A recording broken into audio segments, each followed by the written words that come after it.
Selamat siang Pak, perkenalkan nama saya Linda, saya dari kelas manajemen A3, NIM saya 18104166681. Dosen pengampu Hadi Musalim SEMM. Di sini saya akan menjawab semua UAS yang Bapak berikan. Bagian A ada 3 soal dan bagian B ada 10 soal. Saya akan menjawab pertanyaan yang bagian A dulu. Soalnya yang pertama, berapa kali Anda hadir dalam kuliah? Kenapa Anda harus hadir dalam kuliah perilaku konsumen? Jawabannya, jumlah kehadiran saya dalam kuliah 13 kali. Sebenarnya total pertemuan itu 14 kali. Tapi karena pernah libur satu pertemuan, makanya totalnya hanya 13 kali.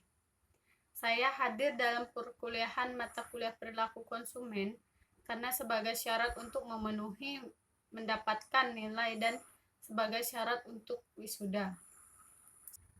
Selanjutnya soal yang kedua, sebutkan dan jelaskan tugas struktur yang sudah saudara buat dan manfaat apa yang saudara peroleh mengerjakan tugas struktur tersebut.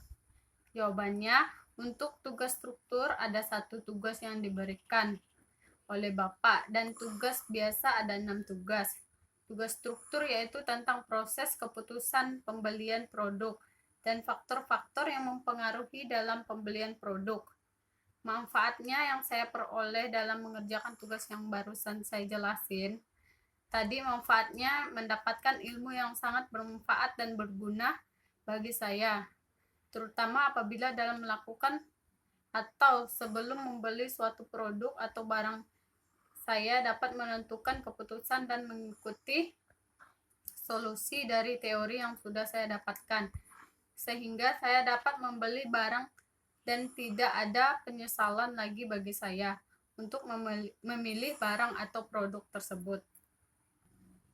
Selanjutnya, soal yang ketiga, yang terakhir bagian A, yaitu manfaat apa yang saudara peroleh mempelajari perilaku konsumen melalui Google Classroom?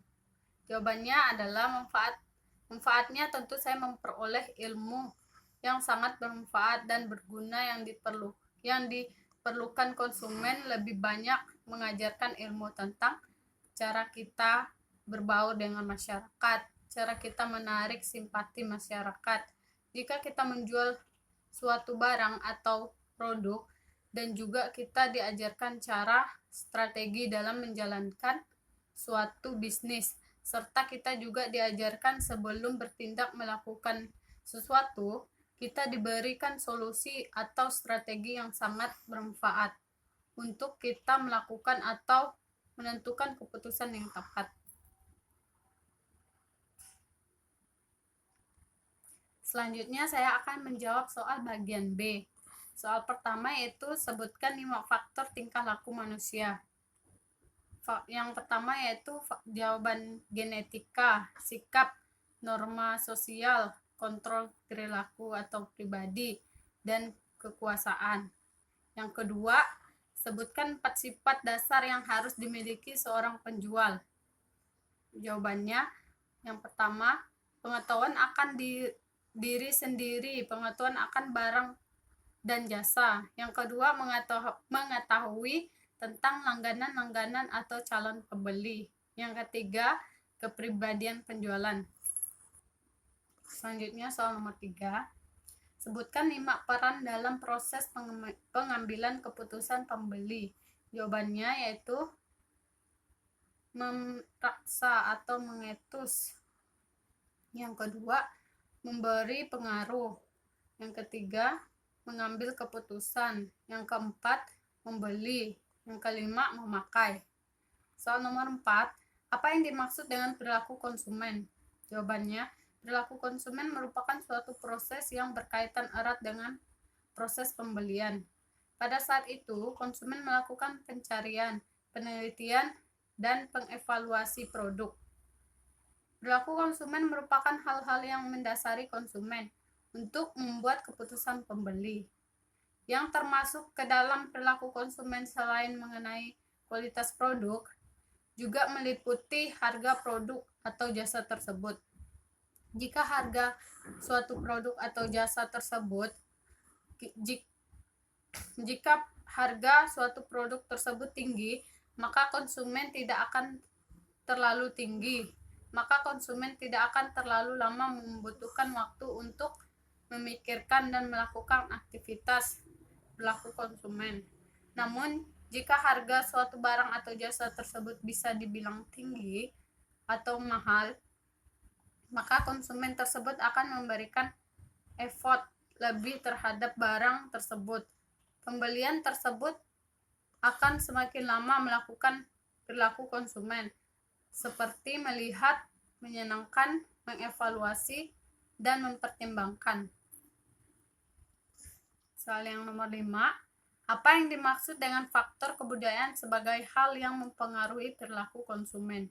Jawabannya, kebudayaan adalah simbol dan fakta yang kompleks yang diciptakan oleh manusia, yang diturunkan dari generasi ke generasi sebagai penentu dan mengatur perilaku manusia dalam masyarakat yang ada. Pengaruh kebudayaan terhadap perilaku konsumen. Faktor budaya memberikan pengaruh paling luas dan dalam pada perilaku konsumen. Mengikhlaskan harus mengetahui peran yang dimainkan oleh budaya, subbudaya, dan kelas sosial pembeli. Budaya adalah penyebab paling mendasar dari keinginan dan perilaku yang diperoleh oleh seseorang, anggota masyarakat, dari keluarga, dan lembaga penting lainnya. Setiap kebudayaan terdiri dari subbudaya. Subbudaya yang lebih kecil yang memberikan identifikasi dan sosialisasi yang lebih spesifik untuk para anggotanya. Soal nomor 6, sebutkan 4 faktor yang mempengaruhi perilaku konsumen. Yang pertama adalah faktor budaya, yang kedua faktor sosial, yang ketiga faktor pribadi, dan yang keempat adalah faktor psikologis. Soal nomor 7, apa yang dimaksud dengan tipe pelanggan piknis dan bagaimana cara menghadapinya? Jelaskan. Jawabannya yaitu tips pelanggan piknis adalah konsumen yang memiliki bentuk tubuh antara lain berbentuk badan bulat, lebar.